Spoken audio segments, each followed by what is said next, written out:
오늘 함께 보실 하나님 말씀은 시편 103편 말씀 되겠습니다.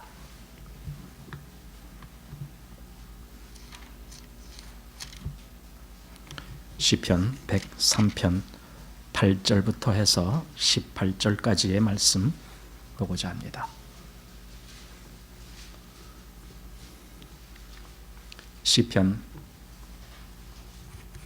103편 8절로 해서 18절의 말씀입니다. 자, 이 말씀을 같이 읽겠습니다.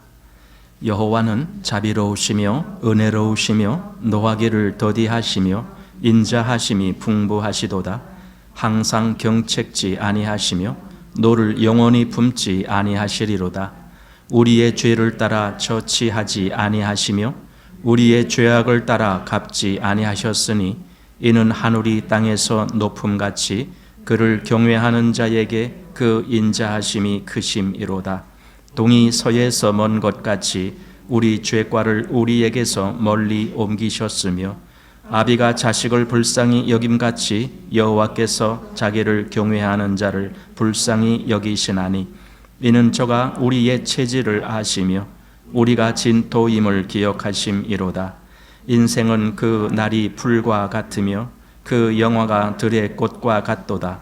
그것은 바람이 지나면 없어지나니 그곳이 다시 알지 못하거니와 여호와의 인자하심은 자기를 경외하는 자에게 영원부터 영원까지 이르며 그의 의는 자손의 자손에게 미치리니 곧 그 언약을 지키고 그 법도를 기억하여 행하는 자에게로다. 아멘. 이제 우리 시편 103편에 있는 말씀을 읽었습니다. 여러분은 읽으시면서 어떤 마음이 드셨습니까? 지금 이 시가 무엇을 말씀하고 있다라고 느껴집니까? 저는 이것을 읽으면서 하나님의 은혜, 영원부터 영원까지 이어지는 그 하나님의 은혜가 이렇게 우리에게 부어졌구나 하는 그 시편 기자의 그 마음이 읽혀집니다.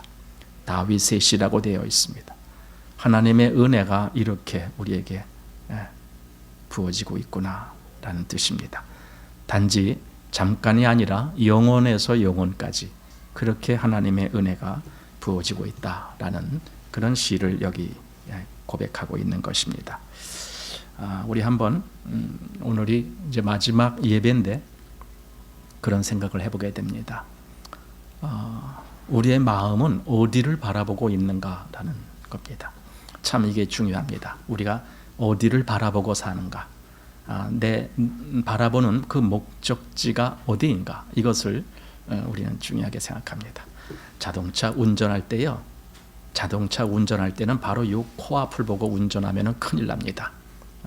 그러면은요 금방 사고 날 수밖에 없어요. 왜냐하면은 그렇게 속도를 낼 때는요 웬만한 거리가 순식간에 훅 지나가잖아요. 그래서 자동차 운전할 때는 저 멀리 봐야 됩니다. 차들이 많을 때는요 내 앞차만 보는 것이 아니라 그 앞에 어떤 교통 상황인지 그걸 봐야 됩니다. 그것뿐만 아니라 내 옆에도 봐야 되고 뒤에도 봐야 되고 그렇습니다. 자동차 운전할 때는 이렇게 보는 것이 많습니다. 인생도 그런 것 같아요. 인생도 당장 내 코앞에 내 발등만 바라보고 사는 것이 아니라 저 멀리 거기를 바라보고 우리가 살아가고 있는 것 같아요. 그러면은 성경을 우리가 아는 사람들이잖아요. 성경을 우리가 보는 사람들이잖아요. 그러면 성경에서 어떻게 말씀을 했는가를 우리가 생각하게 됩니다. 저 멀리를 우리에게 말씀해 줍니다. 성경은요 우리가 한 해를 이렇게 시작해서 1년이라는 세월을 살다가 그리고 이 마지막에 한 해가 끝나는 거죠. 그죠? 이게 1년이라는 기간입니다. 1년 끝났습니다. 자, 그런가 하면은 인생은 시작해갖고 한 몇십 년, 80년, 90년 요즘 그렇게 살잖아요. 그리고 끝나는 겁니다. 자, 시작이 있으면 끝이 있습니다. 전도서에서 말씀한 것대로 시작이 있으면 끝이 있는 거예요. 자, 그렇다면은 이 세상은 이 세상도 시작이 있습니다. 성경은 이 세상의 시작을 말씀해주고 그리고 이 세상의 끝이 있음을 말해주는 것이 성경입니다. 좀 기간이 길죠. 우리가 보통 생각하는 인생보다도 훨씬 긴 기간입니다만은 어쨌든 분명한 것은 시작이 있고 끝이 있습니다. 여러분, 우리 인생이 끝이 있다라는 걸 우리가 정말 볼 수 있다라면은 인생을 어떻게 살아야 될까, 어떻게 살아야 가치 있는 인생이 될까, 이런 것도 생각하게 될 겁니다. 끝이 있다는 걸 알면은 좀 여러 가지를 비관적으로 볼 수도 있습니다. 아, 끝이 온다라는 걸. 하지만 여러분, 반대로 생각할 수도 있습니다. 나에게 이만큼의 시간이 주어졌다라는 그 생각을 할 수도 있습니다. 인생은 하나님이 우리에게 부여해 준 시간입니다. 하나님이 나에게 이렇게 몇십 년이라는 그 시간을 주셨는데 사실 이 시간이 얼마나 귀중한 시간입니까? 그것을 내가 어떻게 가치 있게 사용할 수 있을까? 이제 이런 것. 시간만 준 것이 아니라요, 나에게 하나님이 얼마나 여러 가지를 허락해 주셨는가. 내 건강도 허락해 주셔서 내가 활동할 수 있게도 해주셨고 또 내 여러 가지 여건 이런 것도 다 하나님이 마련해 주셨고 그러잖아요. 여러분, 우리가 살아가는 게 그냥 뭐 당연하다라고 그렇게 여기지 마셨으면 합니다. 왜냐하면 당연한 게 아닌 거더라고요. 지금 우크라이나를 보니까 그래요. 우크라이나, 러시아를 보니까 지금 뭐 공식적인 발표는 그렇게 안 나옵니다. 공식적인 발표는 항상 사실은요 이렇게 거짓말 같습니다. 이번에도 보니까요, 중국에서 그 코로나, 그동안 코로나 제로 정책이라 그래갖고 우리는 한 명도 감염자가 없이 해야 된다 해서 아주 철저하게 그렇게 해야 되는 것을 최근에 갑자기 해제를 했잖아요. 왜냐하면 막 국민들이 막 이렇게 저항을 하니까. 그래서 할 수 없이 그냥 그렇다면 그냥 개방하자. 그래서 그냥 개방을 했더니 그동안 숨어있던 것들이 확 드러난 거예요. 과거에는요, 코로나 걸렸어도 말을 못했대요. 왜냐하면 말 한마디만 하면 완전히 봉쇄를 시키니까. 아파트 전체에서 한 사람이 감염자가 생기면 그 아파트는 다 봉쇄. 이러니 어떻게 그걸 말을 합니까? 말 못하죠. 근데 이제 그것을 딱 개방하니까 이제 막 한 시, 뭐 충칭시 저쪽 어딘시 한 시에서 하루에 감염자가 80만 명 막 이렇게 생겨나요. 최근에는 1,800만 명인가가 하루에 감염자가 생겼다. 그런 게 비공식적이죠. 왜냐하면은 중국이 그걸 발표를 안 한대요. 발표를 안 한대. 너무 많으니까. 그래서 이 코로나 집계를 가보면은요, 중국은 아직도 한 몇만 명 그거밖에 없어요. 기록이. 아니 하루에 1,800만 명이나 감염됐다는데 몇만 명 감염됐다 이렇게 거짓말을 하는 거죠. 러시아에서도 비공식적 그 오신트라고 하는 그런 OSINT, 이게 오신트 약자입니다. 이것이 뭐냐면요, 그 요즘은 개인이 여러 가지를 이렇게 정보를 교환하는 그런 제도가, 그런 어떤 설비가 많잖아요. 뭐 인터넷도 있고 그래서 그런 것에 의해서 집계를 낸 결과 지금 러시아의 그 군인 희생자가 10만 명이 넘었다는 거예요. 그런데 러시아 당국은 한 몇만, 한 2, 3만 명 이렇게 희생된 걸로 그렇게 공식 발표를 하고 있습니다. 왜냐하면 그걸 그렇게 많이 희생됐다라고 하면은 당장 국민들이 가만히 있지 않을 것 같으니까 그런 걸 계속 피해를 줄이는 거죠. 아니 그럼 러시아만 그랬겠습니까? 우크라이나는 또 어떻겠습니까? 거기도 막 사실은 전쟁은 다 비슷해요. 저쪽에가 10만 명 희생자가 있으면 이쪽에도 거의 10만 명 정도가 또 희생자가 있고 그래요. 그 정도입니다. 그럼 생각해 보세요. 지금 우리가 엊그저께 낮에 갑자기 우르릉 소리가 나는 거 여러분 들었습니까? 못 들었어요? 장로님은 들으셨어요? 거기 가까운 데인데 낮에 갑자기 우르릉 소리가 나서, 아니 이게 천둥 치는 것도 아니고 이게 뭔 소린가 하고 내가 이렇게 와봤더니 우리 집사람 잘 모르더라고요. 근데 나만 들었나 봐. 베란다 문 열고 아니 도대체 이게 왜 소리가 나는 거야. 나중에 보니까 북한에서 뭐가 넘어왔다 그러죠. 뭐예요? 무인 드론이라 그러나요? 뭐 드론 5대가 와갖고 활개치고 다녔대요. 여기 요 한강 따라서 여기까지 왔어요. 그게. 그리고 돌아갔대요. 한 대도 격추를 못 시켰대요. 근데 그걸 이제 뭐 헬기에서 처음에는 좀 사격을 했는가 봐요. 그 사격 소리예요. 기관총을 드르륵 쏘는 소리가 좀 멀리서 쏘니까 그냥 우르르 이렇게 났어요. 그래서 참 이상한 소리가 났다. 그래서 이제 했는데, 그래도 우리는 그냥 살잖아요. 만약에 우리가 우크라이나나 러시아 이런 데 살았다면요, 참 힘들었을 거예요. 그런데 우리 살잖아요. 가만히 보면은 이게 저절로 사는 게 아니라는 걸 알게 돼요. 뭐 희생당하는 사람들에게는 참 안 된 거지만은 우리는 정말 하나님이 하루하루 같이 해주시는구나를 알게 돼요. 그래서 그냥 아무것도 그냥 역사한 것이 없다 그렇게 생각하지 마시기 바랍니다. 1년이 지났는데도요, 이 1년을 나와 함께 해주시고 또 나를 아신 하나님이 나를 이끄셨고 나를 지키셨구나. 그래서 이 1년을 또 끝내게 하시는구나. 이제 좀 있으면 또 내년 새해를 맞이합니다. 한 해를 또 맞이한다는 것은 얼마나 큰 또 희망을 우리에게 주시려고 새해를 주시는가, 이제 이런 생각을 해보게 됩니다. 그래서 이렇게 한 해 한 해가 지나가면서 우리가 뭘 생각하게 되느냐 하면은, 이렇게 하나님이 주시는 날, 어느 날 하나님은 이제 그만이라고 말씀하실 날이 있습니다. 이제 그만이다. 이제 그만이다. 그 알퐁스 도테라고 하는 프랑스의 그 단편 소설을 쓰는 사람이 있었잖아요. 알퐁스 도테가 그 뭐죠? 마지막 수업이라고 하는 그 제목에 아주 감명 깊게 읽은 그런 단편 소설이 있습니다. 거기 주인공이 나옵니다. 개구장이 어떤 소년인데, 얘는 학교에 가는 것도 그냥 대충 어느 날은 그냥 저기 가서 뭐 물가에 가서 낚시나 하고 가자 뭐 이러고 막 이렇게 늘 지각하기 일쑤고 막 그래. 근데 어느 날 영문도 모르고 갔는데 길거리가 조용해요. 늘 길거리에 그 사람들이 와글와글 했던 그 사람들 하나도 안 보이는 거예요.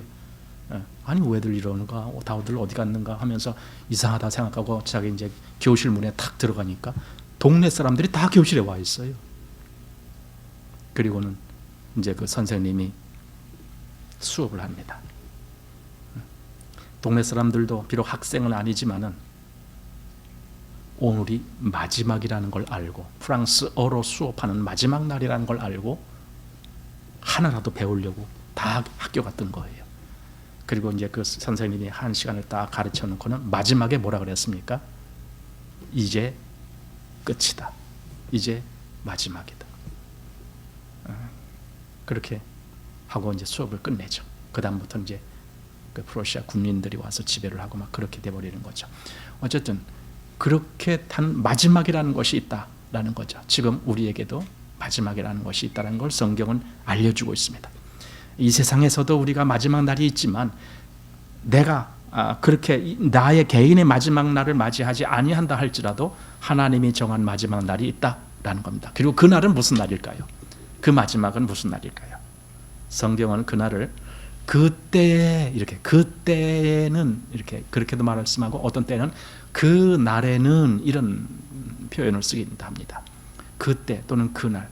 성경에는 아주 많이 그런 표현을 쓰고 있습니다. 그날 또는 그때. 딱 두 가지입니다. 하나는 하나님의 심판이 있고, 그리고 영원한 형벌을 받게 하는 그런 날. 또 하나는 하나님의 이 축복이 있고, 그리고 하나님의 그 영원한 영광 중에 들어가는 이 두 가지가 갈라지는 날입니다. 그날은, 그 마지막 때가. 그러니 이제 이 날이 하루하루 다가오고, 또 한 해가 다가온 거죠. 1년이 지나가니까 또 한 해가 다가온 겁니다. 그래서 성경은 제가 이제 몇 군데를 이렇게 찾아보니까, 마태복음 7장 22절에 그날에 많은 사람들이 나더러 이르되 주여 주여 우리가 주의 이름으로 선지자 노릇하고 귀신 쫓아내고 많은 권능을 행치 아니하였나이까, 이렇게 말할 때 그때에 내가 밝히 말하되 불법을 행하는 자들아 내게서 떠나라, 나는 너희를 도무지 알지 못하노라, 이렇게 말씀하신다라고 하셨습니다. 뭡니까? 그 마지막 때 왜 그런 일이 벌어지느냐고요. 마지막 때는 누구든지 다 주님 앞에 가서 심판을 받아야 돼요. 심판을 받고 주님이 주님의 기준으로 심판하시는 거예요. 나는 아무리 내가 주님의 일을 했다라고 그렇게 말을 하지만 주님 보실 때는 아니다. 너는 내 일 한 게 아니라 네 일 했어. 이렇게 되는 거예요. 그날이 옵니다. 로마서 2장 4절. 여기는 제가 좀 보고 싶습니다. 로마서 2장 4절 5절 여기 이렇게 되어 있습니다. 혹 내가 하나님의 인자하심이 너를 인도하여 회개케 하심을 알지 못하여 그의 인자하심과 용납하심과 길이 참으심의 풍성함을 멸시하느뇨? 다만 내 고집과 회개치 아니한 마음을 따라 진노의 날 곧 하나님의 의로우신 판단이 나타나는 그 날에 이 말 진노를 내게 쌓는도다. 진노의 날이라고 되어 있습니다. 그날은 진노의 날이고 그리고 하나님의 의로우신 판단이 나타나는 날입니다. 그 날이 옵니다. 그런 날이 있습니다. 자, 그리고 조금 더 지나서 16절 말씀을 보면은 곧 내 복음에 이른 바와 같이 하나님이 예수 그리스도로 말미암아 사람들의 은밀한 것을 심판하시는 그날이라. 예, 이 날입니다. 하나님이 사람들에게 그 은밀한 것, 이것은 뭐냐면 사람이 겉으로 드러내지 아니하고 그래서 다른 사람이 다 모르고 있지만 그러나 하나님은 개인의 속을 아시죠. 그래서 그 은밀한 것을 심판하시는 그날이 있다. 그날이 온다라는 거예요. 그날을 하나님은 계산하고 계신다라는 거예요. 그날. 예. 그래서 베드로후서 3장 9절 10절 예, 여기 봐요. 주의 약속은 어떤 이에 더디다고 생각하는 것 같이 더딘 것이 아니다. 예. 그러면서 그날이 어떻게 오느냐? 밤에 도적같이 오리니 그날에는 하늘이 큰 소리로 떠나가고 모든 체질이 뜨거운 물에 녹아지는 그날이 온다. 그날이 온다는 거예요. 그날. 예. 여러분, 우리는 지금 편안하게 살아도 그걸 알아야 됩니다. 그날이 오고 있다는 거예요. 예. 지금은 편안해요. 그러나 그날이 옵니다. 러시아, 우크라이나 이 두 나라에도 그날 그 전쟁이 일어나기 전날까지도 그들은 몰랐을 거예요. 뭐 그거 일으키려고 하는 푸틴이나 이런 사람은 알았겠지만은 일반 국민들은 몰랐을 거 아닙니까? 내일이 바로 그 전쟁의 날이라는 걸 몰랐을 거 아닙니까? 내일 갑자기 전쟁이 터질 때. 저는 그 전에 우리나라 6.25 터지는 그것에 대해서 제가 학교 다닐 때 그 선생님 중에 연세 많으신 선생님들이 계셨는데 가끔 그런 얘기를 해주셔요. 6.25 때 겪은 일. 6.25 때 갑자기 어디서 쿵 새벽에 쿵 뭐 이런 소리가 들리더래요. 그게 뭔가 사실은 뭐 그렇게 그걸 신경 쓰지도 않았대요. 근데 이제 그리고 한 몇 시간 지나니까 그게 더 이제 가까이 막 이렇게 오더래요. 쿵 하고 막 울리게 땅바닥 이렇게 울리게 그렇게 막 소리가 나면서 점점 더 소리가 가까이 오더래요. 그러더니 이제 막 이제 난리 났다고 막 이제 소문이 나고 막 이제 그러는 거예요. 그래서 이제 피난 가는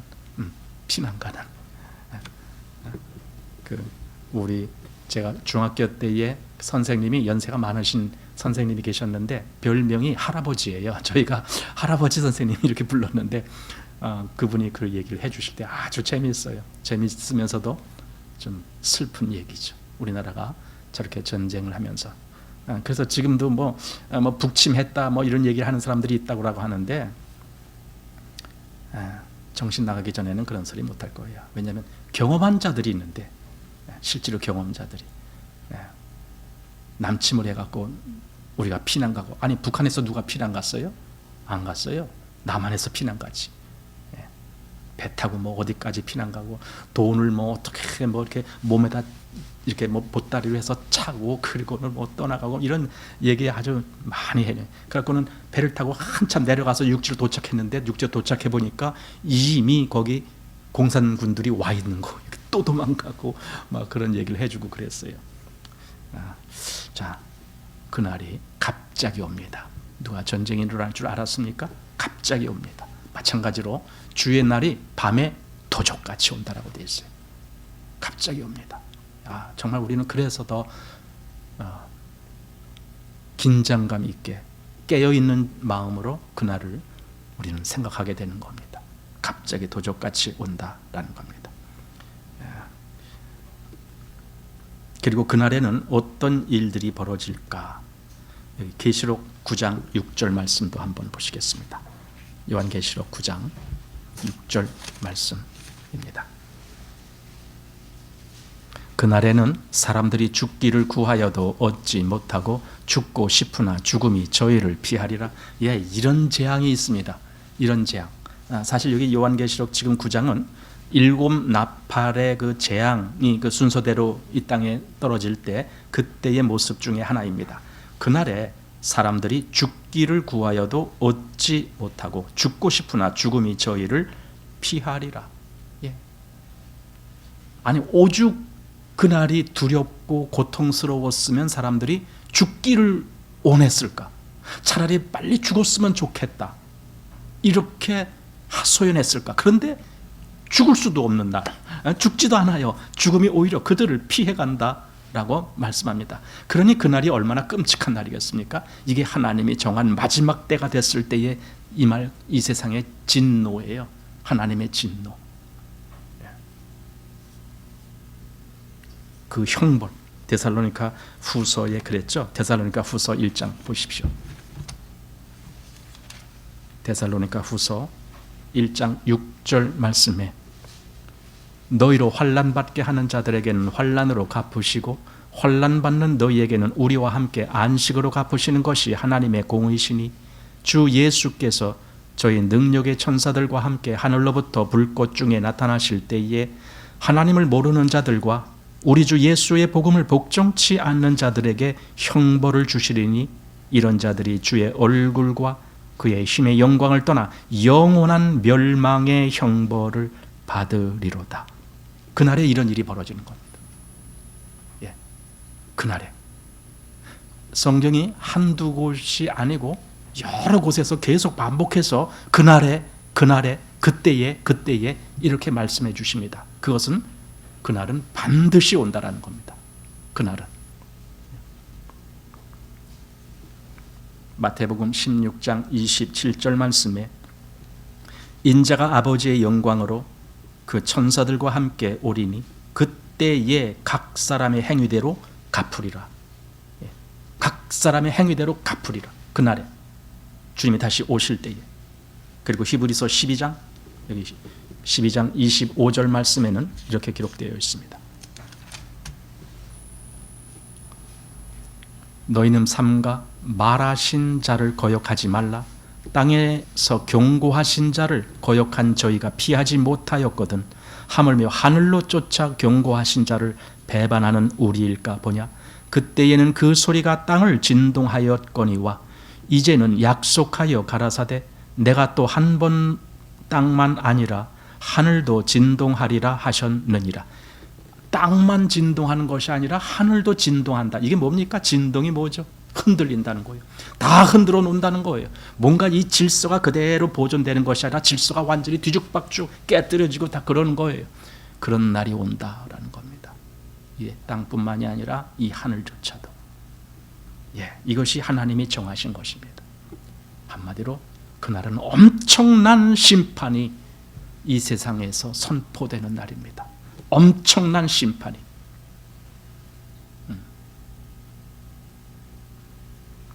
그런데 심판만 있는 날이 아닙니다. 예. 심판만 있는 날이 아니에요. 그날은. 오히려 그날이 영광스러운 날이 될 수도 있습니다. 누구에게? 하나님을 믿는 자들에게. 쉽게 말해서 하나님을 믿는 자들에게. 그 믿음이라는 것이 무엇인지 또 우리가 많이 이야기해야 되겠지만 어쨌든 하나님을 믿는 자들에게, 우리 주 예수 그리스도를 믿는 자들에게, 그의 복음을 믿는 자들에게, 그리고 그에게 그 성령의 역사가 있는 자들에게, 한마디로 진짜 하나님의 사람에게 그날은 영광의 날입니다. 영광스러운 날입니다. 그래서 여기 성경에서 많은 그리스도인들은 그날을 기다리고 있습니다. 속히 그날 오시라고 기다리고 있습니다. 왜? 너무나 그날이 우리에게 영광스러운 날이니까. 근데 여러분은 솔직히 그런 생각 한번 해보시면 어떨까? 여러분은 정말 그 마지막 때가 속히 오기를 기다리십니까? 아니면 좀 천천히 오기를 기다리십니까? 이 세상에서 살아가는 것이 너무 재미있으면요, 그날이 좀 천천히 왔으면 좋겠어요. 한 100년, 200년 후에. 그러나 또 이 세상에 사는 것이 하루하루가 너무 힘들어. 그러면 그날이 빨리 왔으면 좋겠다. 아마 이럴지도 몰라요. 그러나 우리가 그런 차원이 아니고 진짜 그리스도를 사모하고 진짜 그리스도를 믿음으로 바라보고 있는 사람은 그날이 속히 오기를 기다리게 됩니다. 우리 디모데후서 4장 말씀 보시기 바랍니다. 디모데후서 4장 7절 8절 말씀입니다. 내가 선한 싸움을 싸우고 나의 달려갈 길을 마치고 믿음을 지켰으니 이제 후로는 나를 위하여 의의 면류관이 예비되었으므로 주 곧 의로우신 재판장이 그날에 내게 주실 것이니 내게만 아니라 주의 나타나심을 사모하는 모든 자에게니라. 이게 뭡니까? 아까 우리 좀 전까지 본 말씀 속에는 그날은 정말 엄청난, 땅뿐만이 아니라 온 하늘까지 진동케 하는 그런 무시무시한 날로 그렇게 표현되어 있는데, 여기 사도 바울은 지금 그날은 내게 의의 면류관이 씌워지는 날이다. 그리고 나뿐만이 아니라 주의 오심을 사모하는 모든 이들에게도 바로 그 일이 일어날 것이다. 누가 사모하는데요? 정말 주님을 기다리는 거죠. 주님을 믿는 이들이 기다리는 거죠. 그런 이들에게 의의 면류관이 주어질 것이다. 영광스러운 날이에요, 그날은. 그리스도인들에게 그날은 정말 영광스러운 날이에요. 완전히 갈라지는 날이죠, 그날은. 자, 또 그날은 어떤 날인지 베드로 후서에서도 한번 보시기 바랍니다. 베드로 후서 3장 말씀입니다. 베드로 후서 3장 11절 말씀. 이 모든 것이 이렇게 풀어지리니 너희가 어떠한 사람이 되어야 마땅하뇨? 거룩한 행실과 경건함으로 하나님의 날이라고 되어 있어요. 여기는 그날을요. 하나님의 날이 임하기를 바라보고 간절히 사모하라. 그날에 하늘이 불에 타서 풀어지고 체질이 뜨거운 불에 녹아지려니와 우리는 그의 약속대로 의에 거하는 바 새하늘과 새 땅을 바라보도다. 이 땅에 있는, 아까 땅과 하늘이 진동한다 그랬는데 여기는 그 모든 것들이 다 풀어진대. 불에 타서 풀어지고 체질이 뜨거운 불에 녹아지고 그랬습니다. 그게 그렇게 됩니다. 그런데 우리는 새하늘과 새 땅을 바라본다. 즉 우리는 그 새하늘과 새 땅에 들어간다, 그 뜻이거든요. 이렇게 갈라지는 날입니다. 그날이. 이건요, 그냥 대충 뭐 그럴 수도 있고 안 그럴 수도 있겠다, 이런 사람에게는 그날이 그렇게 오질 않을 겁니다. 이건 정말 아주 확실한 믿음 안에 그날을 기다리고 사모하는 이들에게 주어지는 영광입니다. 그 의의 면류관이 내게 쓰여지고 그리고 그 새하늘과 새 땅이 내가 장차 들어갈 날로 나에게 주어지는 겁니다.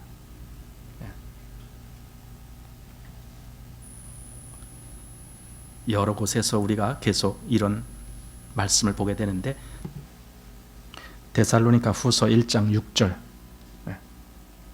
여기 좀 아까 우리가 봤잖아요. 그런데 이제 쭉 봤을 때에 그 정말 주님이 나타나실 그때에 10절만 한번 보십시오. 그날에 강림하사 그의 성도들에게 영광을 얻으시고 모든 믿는 자에게서 기히 여김을 얻으시리라. 누가? 주님이 나타나실 때. 그러니까 아무한테나 주님은 그런 영광을 얻으신다라고 말씀하지 않고, 여기는요, 그의 성도들에게서, 성도들, 또 모든 믿는 자에게서, 이거죠. 성도들과 모든 믿는 자들을, 그들을 특별히 따로 주님이 그들을 보시겠다라는 뜻입니다. 그러니 다른 사람들은 여기 참여 못하겠죠.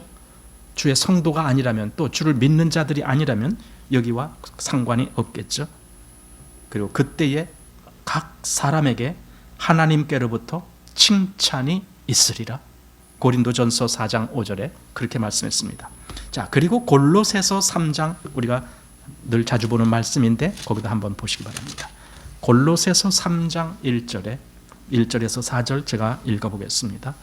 그러므로 너희가 그리스도와 함께 다시 살리심을 받았으면 위의 것을 찾으라. 거기는 그리스도께서 하나님 우편에 앉아 계시느니라.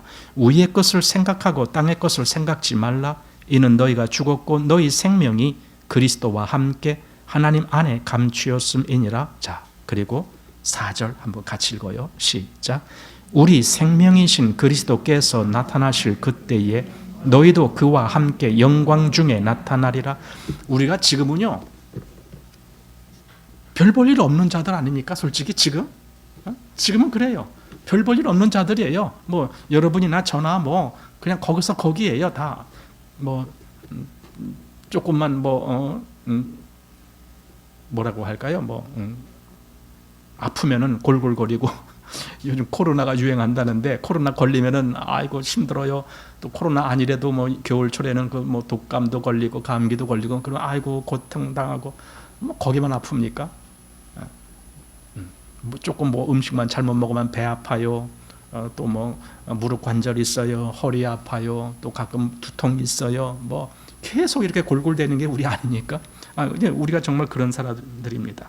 그런데 여기 4절에 뭐라 그랬습니까?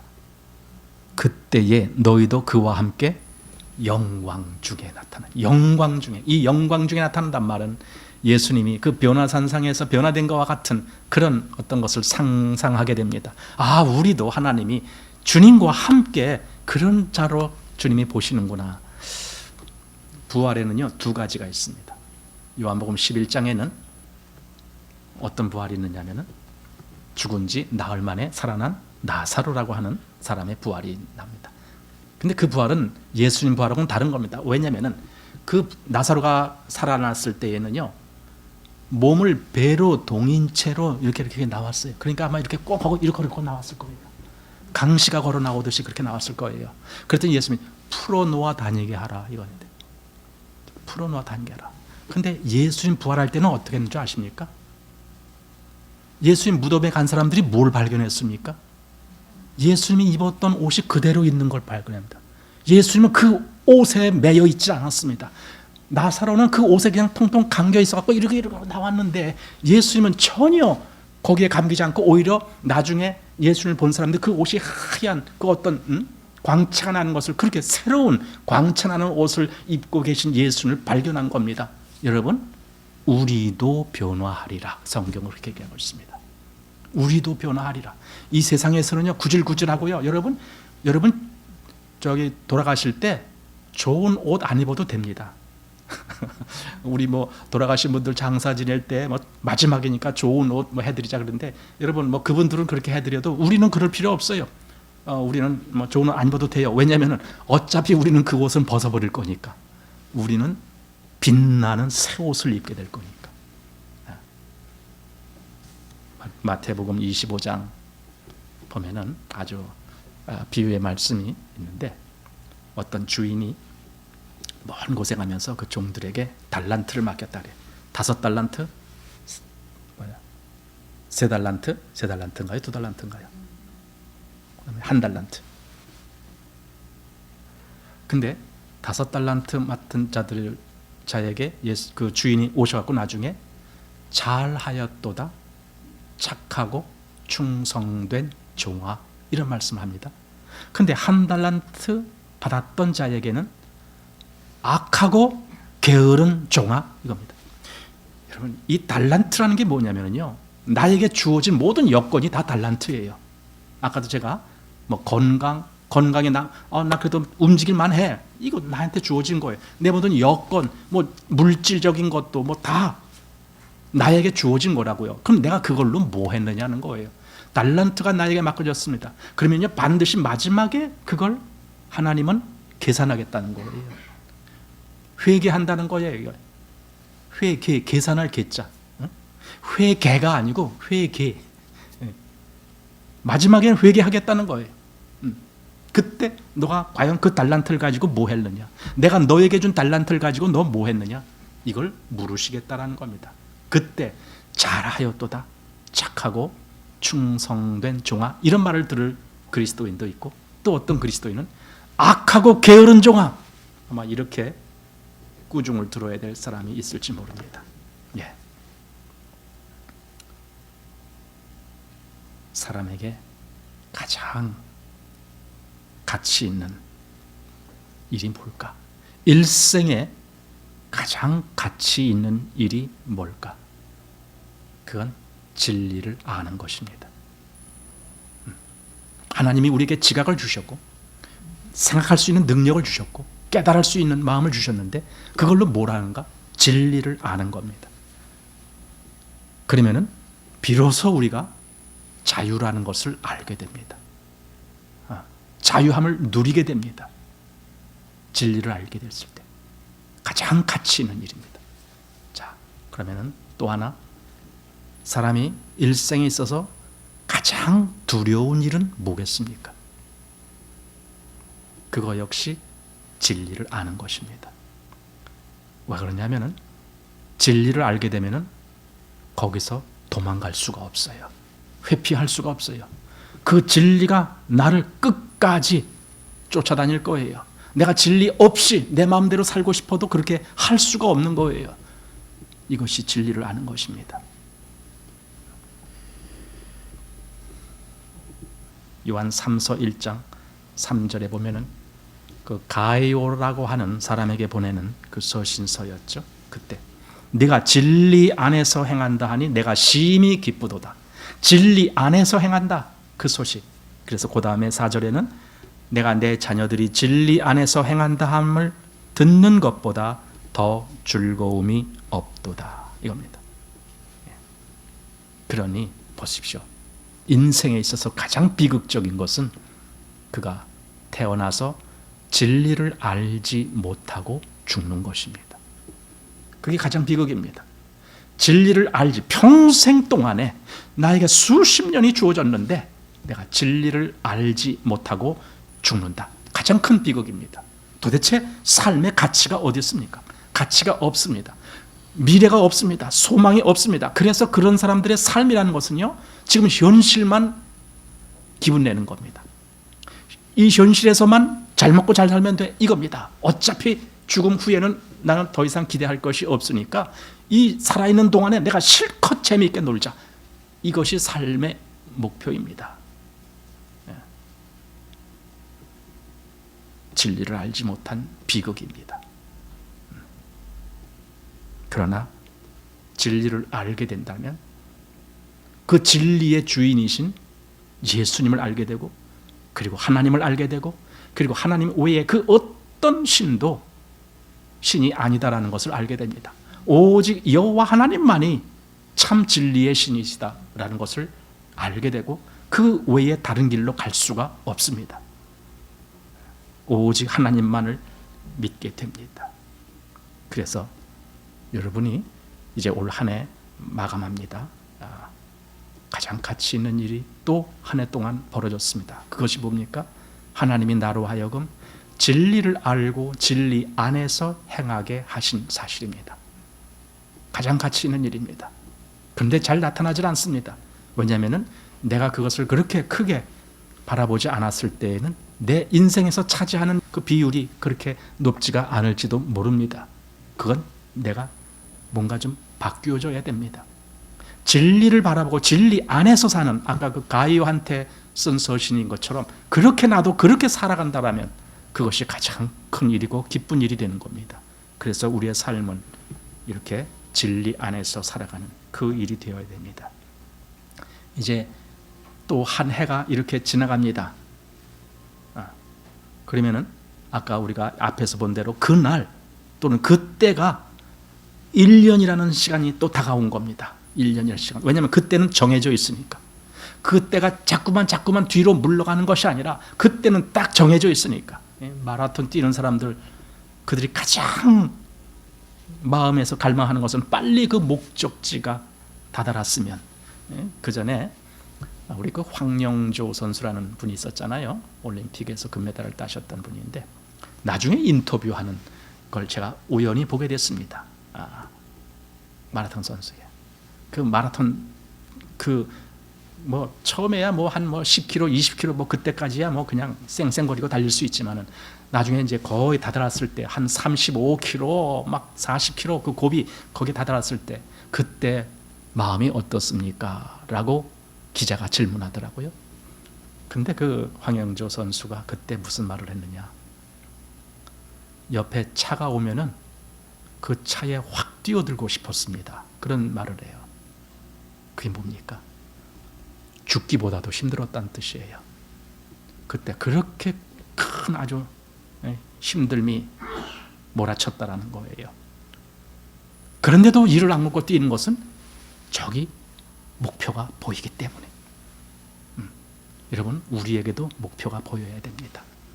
우리는 보이는 것만 보는 것이 아니라 보이지 아니하는 그 너머를 바라보는 사람들입니다. 그것을 우리는 목표로 삼았습니다.